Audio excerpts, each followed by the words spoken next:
Hi යාළුවනේ සුබ දවසක්. ඔයාලට කොහොමද? හැමෝම හොඳින් ඉන්න ඇති කියලා හිතනවා. මගේ channel එකට ඔයාලා හැමෝම ආදරෙන් පිළිගන්නවා. ඒ වගේම මගේ මේ කතාව කියවලා like කරන, comment කරන ඔයාලා හැමෝටම ගොඩාක් ආදරේ. හැමෝටම ගොඩාක් ස්තුතියි. ඒ වගේම channel එක subscribe කරන්න නැතුව මගේ කතා කියවන යාළුවෙක් නම් ඔයා channel එක subscribe කරලා දිගටම මාත් එක්ක එකතු වෙන්න කියලා ආදරෙන් මතක් කරනවා. එහෙනම් අපි යමු අද කතාවට. නංගි කුස්සියට ආපු දීර් සතුටින් කියාරට කතා කළා. ඔයා දන්නවද? අද අපේ ගෙදරට විශේෂ කෙනෙක් එනවා. රුද්‍රමයි මට කිව්වේ ආව එක්කන් එන්න කියලා. කවුද අයියේ? කියාර ඇහුවේ හිතට දැනුණු නොසන්සුන්කමකින්. ඔයා දැක්කම් බලා ගන්නකෝ. හැබැයි ඒ කෙල්ල ආවම ඔයාට තනියම වැඩ කරන්න ඕනේ නෑ. රුද්‍ර කිව්වා ඔයාටත් තනියම වැඩ කරන්නත් අමාරුයි. අනික අපි නැති වුණාම පාළුයිනේ. ඒ නිසා ඒ කෙල්ලව තියාගන්න කියලා. දීර් hina වෙලා කිව්වා. දීර් කිව්ව වචනවලට කියාරගේ හිත ගැස්සුණා. රුද්‍ර මං ගැන හිතන්නේ ඇයි? එතකොට අර ෆොටෝ එකේ ඉන්න කෙල්ල කියාරට හිතා ගන්න බැරි වුණා. කොහොම වුණත් කියාර ඇත්තටම හිටියේ පාළුවෙන්. ඒ නිසා අලුත් සමාජිකයෙක් කෙනෙකුට කියාර ගොඩක් සතුටු වුණා. හවස් වෙද්දි දීර් එක්ක ආවේ අහිංසක චූටි ගෑනු ළමයෙක්. ඇත්තම කිව්වොත් කියාරට වඩා ඒ චූටි කෙල්ල හරි ලස්සනයි. එයාව දැකපු මොහොතේම කියාරට එයා ගැන ලොකු පැහැදීමක් ඇති වුණා. නාංගි මෙන්න මං කිව්ව කෙනා මේ ඉන්නේ මායා. මායා මේ ඉන්නේ කියාරා. ඔයා මෙයා එක්ක හොඳින් ඉන්න ඕනි හරිද? අනේ මං ඉන්නම් සර්. මායා ගොඩක් තැම්පත් විදිහට එහෙම කිව්වා. පිස්සුද බං? සර්ලා නෑ මෙහි. මට අයියා කියන්න. දීර් එහෙම කිව්වේ මෙතෙක් වෙලා ලැජ්ජාවෙන් බයෙන් බිම බලන් ඉන්න මායාගේ නිකටෙන් අල්ලන් hina වෙන ගමන්. කියාරා මායා දිහා බලලා ආදරණීය විදිහට hina වුණා. Taman වගේම අසරණ වෙලා හිටපු කෙල්ලෙක් කියන අනුකම්පාව නිසා කියාරා මායාගේ ළඟට ගිහින් ඇගේ අතින් අල්ලගත්තා. ඔයා බය වෙන්න එපා මායා. අද ඉඳන් ඔයා ඉන්නේ මන් ළඟ. අපි දෙන්න එකතු වෙලා වැඩ කරමු. කියාරා හදවතින්ම ඒව පිළිගත්තා. දින කිහිපයක් ගෙවිලා යද්දී කියාරා මායා එක්ක ගොඩක් හිතවත් වුණා. කුස්සියේ උයද්දී රැට නිදා ගන්න කලින් කතා කර කර ඉද්දී කියාරා Tamanගේ හිතේ තිබුණු හැම රහසක්ම රුද්‍ර Tamanට කරපු නපුරුකම් වගේම Taman රුද්‍රට හිතේ යටින් ආදරය කරන හැටිත් මායා එක්ක කිව්වා. මායත් ඉතා අහිංසක විදිහට කඳුළු පුරවගෙන ඒ හැමදේම අහගෙන හිටියා. දින සති ගෙවිලා ගියේ රුද්‍රගෙත් කියාරගෙත් ආදරේ දළුලා වැඩෙමින්. නොකීවත් කියාරා රුද්‍රට ආදරේ කරා. මේ දිහා බලන් ඉන්න මායාගේ හිතත් දැන් රුද්‍ර ළඟ නවතින්න පටන් අරන් තිබුණේ. ඒත් කියාරා මේ මොනවත් දන්නේ නැති නිසා මායා එක්ක හැමදේම කිව්වා. කියාරා රුද්‍ර දීර් මේ හැමෝම මායාට ගොඩක් ආදරේ කරා. මායාගේ හැමදේම හොයලා බැලුවේ දීර්. මම මොනවාද මේ හිතන්නේ? රුද්‍ර අයියා එයා මගේ වෙනවා නම් අනේ මං එයාට ආදරේ කරන්න පටන් අරන්. එයාට කියාරට වඩා මාවයි ගැලපෙන්නේ. මං කොහොමද එයාව මගේ කරගන්නේ? මායා කල්පනා කරන්නේ රුද්‍ර ගැන. නංගි මොනවාද කල්පනා කරන්නේ? මොකුත් නෑ අක්කි. මම මේ කල්පනා කරේ මට හොඳම යාළුවෙක් ඉන්නවා. එයාව හම්බ වෙන්න විදිහක් ඒකද ඔච්චර කල්පනා කරන්න? කල්පනා කරන්න දෙයක්ද? එයාව මෙහෙට ගෙන්න ගන්න. ඒත් අක්කේ අයියා බනීද? පිස්සුද නංගි? ඔයා එන්න කියන්න. කියාරා මායාට සැලකුවේ තමන්ගේම නංගි කෙනෙක්ට වගේ. ඒ නිසාම කියාරට මායාගේ වැරද්දක් පෙනුනේ නෑ. එන්න නංගි. මට මායා කිව්වා ඔයා එනවා කියලා. මායාගේ ඉල්ලීමට රුද්‍රගේ ගෙදරට ආවේ නිපුණි. මායාගේ හොඳම යාළුවා. එදා කියාරා නිපුණිටත් හරිම ආදරෙන් සැලකුවා. ඒත් මායා නිපුණිව ගෙන්න ගත්තේ වෙන වැඩකට. අම්මෝ බං මේක ගෙයක් නෙමෙයි මාලිගාවක්. ඔබට හිතෙන එක අහන්නත් දෙයක්ද බං? මම මොකද කරන්නේ නිපු? වෙලාවකට හිතෙනවා මං කරන්නේ පවක් කියලාත්. පිස්සුද යකෝ. මෙච්චර සැප පහසුවට ඉන්න වෙන්නේ නෑ ආයේ. අනේ මන්ද බං. මට කියාර පව් කියලාත් හිතෙනවා. මෝඩි උන් දෙන්න ලව් නම් උන් කසාද බැන්දම උඹට වෙන්නේ හැමදාම කුසිය දැලි වලන් හොදින්න. උඹ ආස නැද්ද මේ ගෙදර අයිතිකාරි වෙන්න? මං රුද්‍රට ආදරේ නිපු. එයාව දකිනකොට මට මාව කන්ට්‍රෝල් නෑ. මායා නිපුණි එක්ක කියාරා උයන අතර මේ ගැන කතා වුණා. අහිංසක කියාරා මේ මොනවත් දන්නේ නෑ. රුද්‍රගේ ෆොටෝස් දැක්කම උඹ නෙමෙයි මටත් ආදරේ හිතෙනවා බං. ඒත් රුද්‍ර මට ආදරේ කරයිද නිපු? මොකද නැත්තේ? අනිවාර්යෙන් උඹට කැමති වෙනවා. කියාරට වඩා උඹ ලස්සනයි කෙල්ලේ. අනික උඹ අහිංසකයි. ඕඩිම කොල්ලෙක් දෙපාරක් හැරෙන ලස්සනක් උඹට තියෙනවා. මං කියන විදිහට වැඩේ කරොත් අපි ගොඩ. නිපුණි වටපිට බල මායට අදහස් දුන්නා.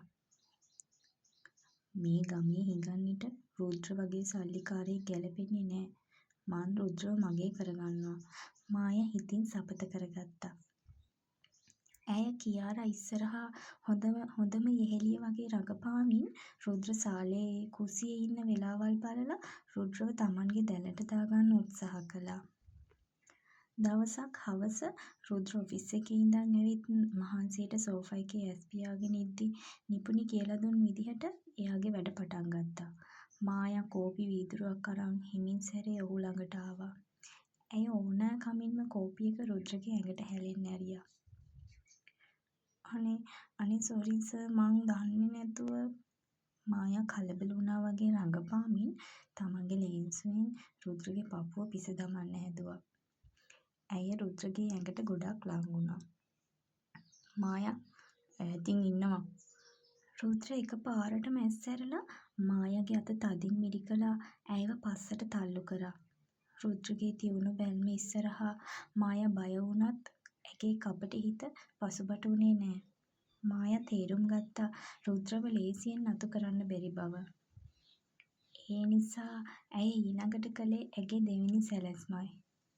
බලමුකෝ මේකෙන් ගැලවෙයිද කියලා. කියාරා වැඩ ඔක්කොම ඉවර කරලා නාගෙන කාමරයට එද්දි රුද්‍ර ඇඳට වෙලා ඉන්නවා.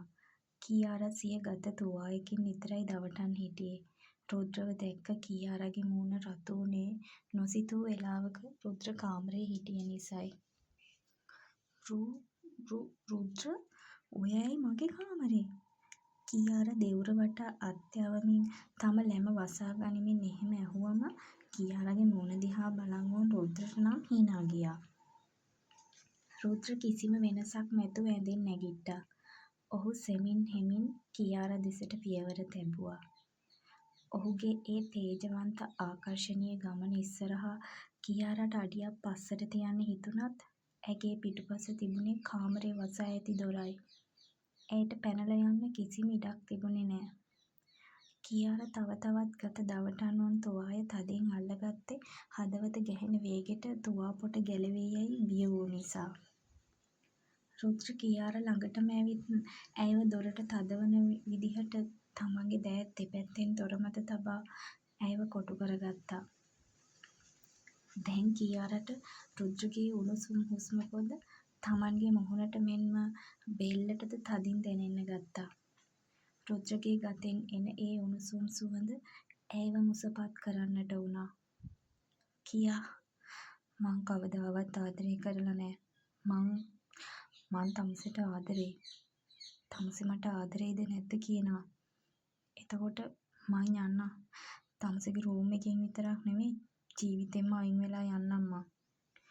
රුද්‍රගේ ඇස් වෙනදා වගේ නැතුව කියාරා දිහා බලන් එහෙම අහද්දි නම් කියාරාගේ හදවතේ කියා ගන්න බැරි වේදනාවක් ඇති වුණා. ආදරේ කොයිතරම් හැංගුවත් කියාරාගේ ඇස් වලින් ඒ ආදරේ රුද්‍ර දැක්කා.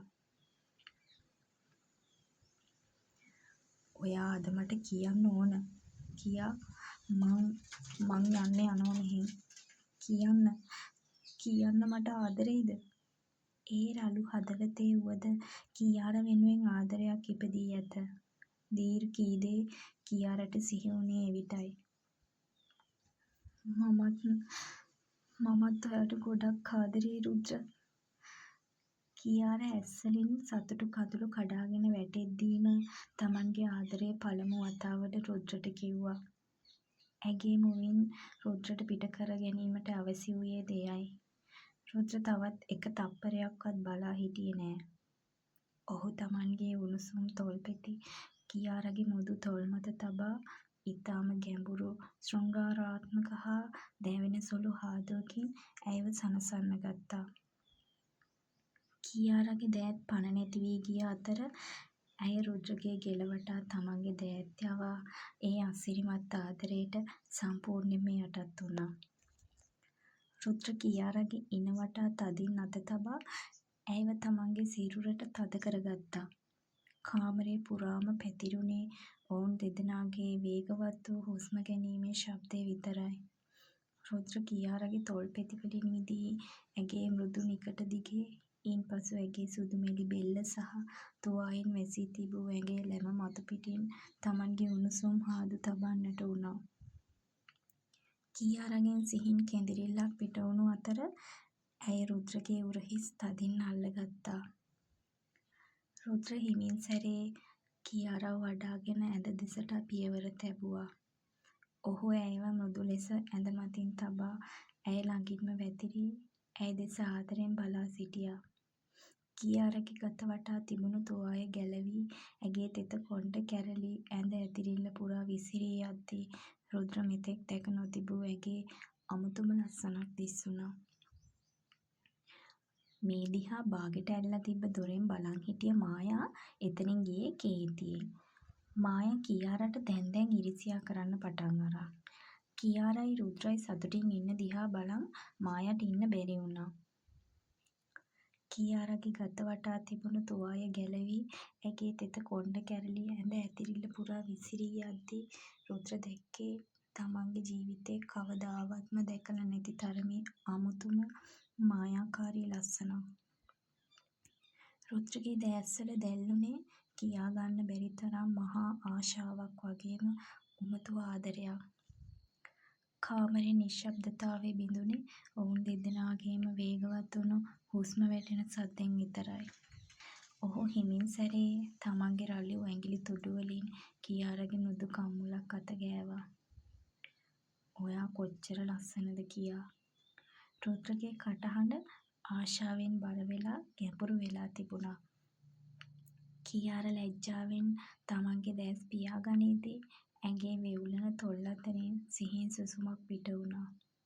රුද්‍ර ඇගේ තෙත කොණ්ඩේ අතරින් ඇඟිලි යවමින් ඇගේ නිරුවත් සුදුමැලි උරහිස් මත තමන්ගේ උණුසුම් හාදු තියන්න පටන් ගත්තා.